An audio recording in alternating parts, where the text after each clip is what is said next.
Šiandien aktualios tokios, kad nekenčiu kamštelių.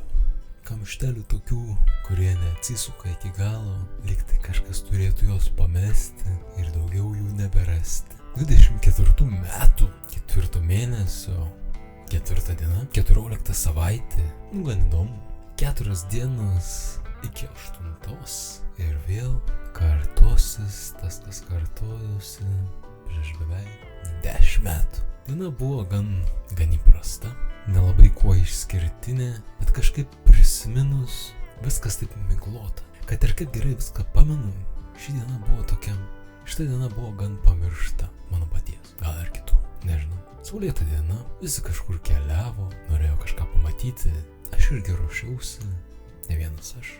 Nuvykome, žmonės aplinkui laukė, dairėsi, buvo kažkom pasiruošę, paimtas ir sulaužytas diskelis, kurio žiūri į viršų, kaip užtemsta pasaulis virš tavo galvos.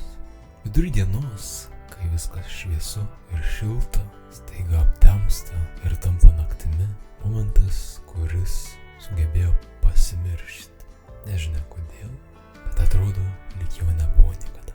O gal tu sapnavai, o gal įsivaizdavai, bet žinai, kad buvai, žinai, kad matei. Kiti žmonės sako